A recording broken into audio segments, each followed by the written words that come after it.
Percents, decimals, and fractions. Oh my! Converting between percents, decimals, and fractions can be confusing, but these notes will help you pick out which method you need. So you'll notice that there are 6 options, right? Decimals to percents, percents to decimals, fractions to decimals, decimals to fractions, percents to fractions, fractions to percents. And so when you're met with a question on Math IXL, you can refer to this sheet of paper because it's all on one and see what method you need. So when we're going, just a little side note, when we're multiplying, or I'll just say multiplying by factors of 10,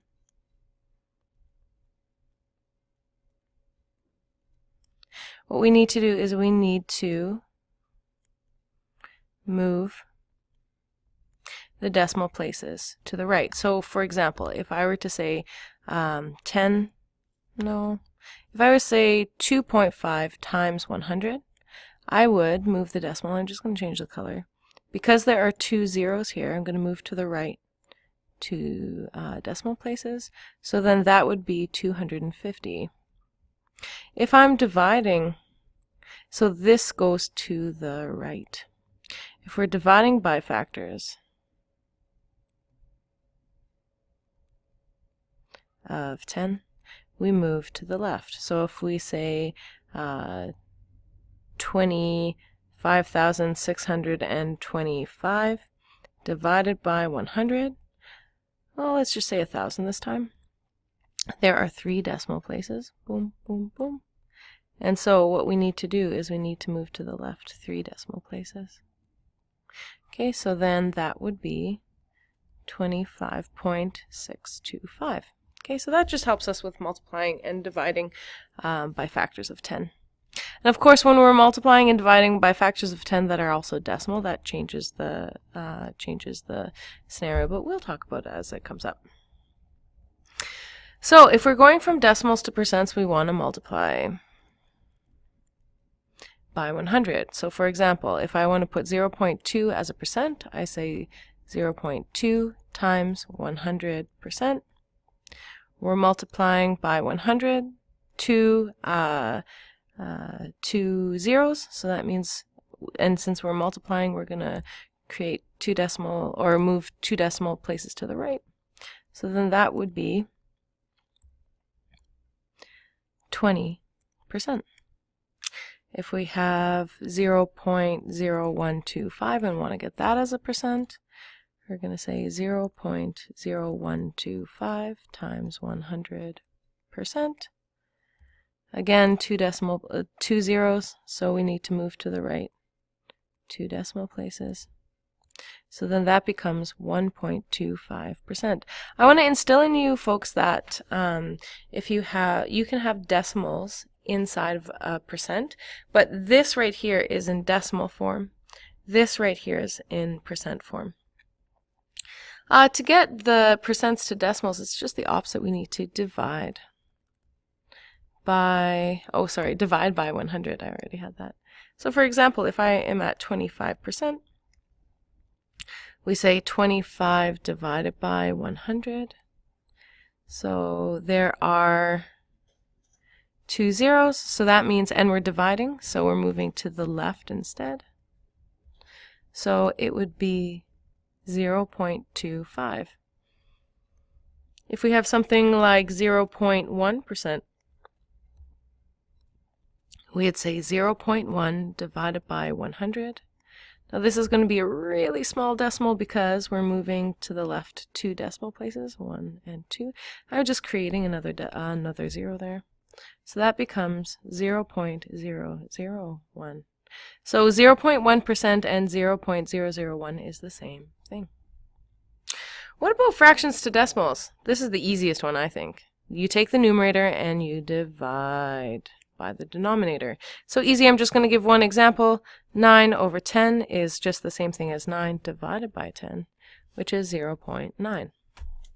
Now, going back to fractions is a little bit more difficult. You take the numerator, you take the number that the number bit of the decimal, and you divide it by 1 followed by however many zeros there are decimal places. So for example, if I have 0.38, I'm going to say, okay, so 38 is going to be my numerator. My denominator is going to be 1 followed by 2 zeros. So 1, 0, 0. This isn't in lowest terms though. They're both even, so I can divide by 2. 19 over 50. Oh, not 15. 50. What about this one? 0.002. Well, the numbery bit is just 2, so that's the numerator. The denominator is going to be 1 followed by 1, 2, 3 zeros. 1, 2, 3 zeros. That's not in lowest terms though. They can both be divided by 2, so that becomes 1 over 500. Good. What about percents to fractions and fractions to percents? Well, from percents to fractions, you divide the percent by 100. Remember, percent is French for per 100. And then you need to simplify, get into the lowest terms, just like we have been doing. So for example, 30% is just 30, so that's the percent, over 100, and then we simplify. 10 goes into both of these, so I have 3 over 10. What about 25%? Well, the numbery bit is 25, and I'm always going to put it over 100. Now, I know that 25 goes into 100 4 times, but I can step it out. 5 goes into both of these. 25 divided by 5 is 5. 100 divided by 5 is 20. But this isn't in lowest terms because 5 is a common factor. 5 divided by 5 is 1. 20 divided by 5 is 4. Now you can go straight from this step to this step. That's totally fine. But I just want to let you know that you can step it out if you need to. You can take more time to divide by smaller numbers.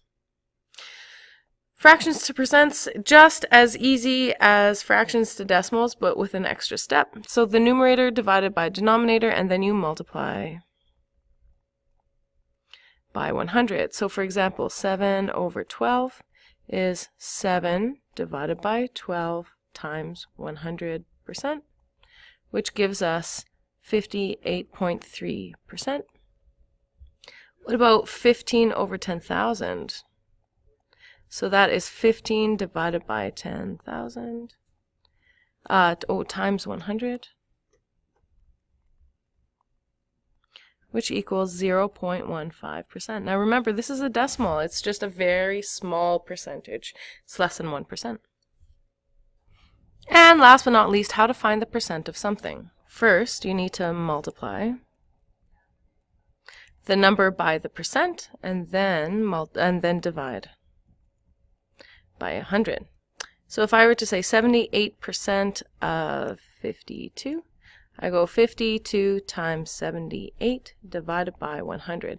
Now I could say 78 times 52. It doesn't matter which one you do first. So that's going to be 40.56. Second example could be 12% of 6.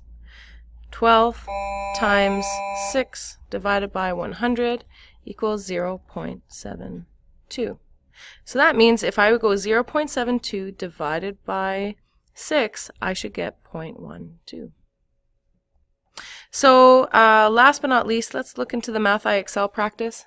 We're going to get you to practice grade 8, K2, grade 8, K1, and last but not least, grade 6, Q7.